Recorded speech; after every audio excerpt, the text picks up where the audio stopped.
नमस्कार, आप देख रहे हैं पुलिस महानगर। तो आइए शुरुआत करते हैं आज की कुछ खास खबरों से।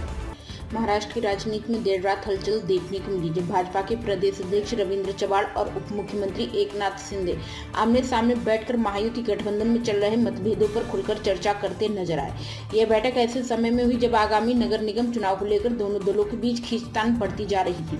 रविंद्र चव्हाण की पिछले दिनों केंद्रीय गृह मंत्री अमित शाह से मुलाकात के बाद यह बैठक और भी महत्वपूर्ण मानी जा रही है। माना जा रहा है कि शाह की सलाह के बाद भाजपा और शिंदे गुट ने तय किया कि अब तल्खियों को पीछे छोड़कर चुनावी मैदान में एकजुट होकर उतरना जरूरी है।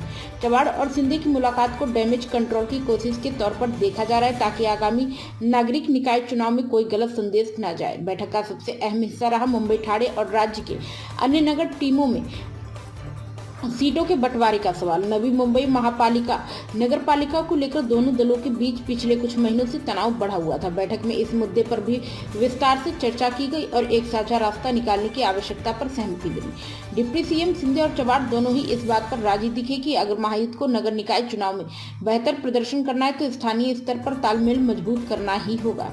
इस बैठक का सबसे बड़ा और सकारात्मक नतीजा यह निकला कि दोनों दलों के स्थानीय पदाधिकारियों की यह संयुक्त समिति बनाई जाएगी। यह समिति स्थानीय समीकरणों, जनाधार और पिछले चुनाव नतीजों को ध्यान में रखते हुए सीट बंटवारे का फार्मूला तय करेगी। यह फैसला इसलिए भी महत्वपूर्ण है क्योंकि हाल ही में हुए नगर परिषद और नगर पंचायत चुनाव में सीटों को लेकर भाजपा और शिवसेना के बीच कई जगहों पर खुला विवाद सामने आया था। नई समिति बनने से इन मतभेदों को काफी हद तक कम करने की उम्मीद जताई जा रही है।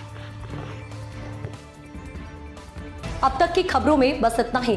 ऐसे ही खबरों के लिए बने रहें हमारे साथ। तब तक के लिए नमस्कार।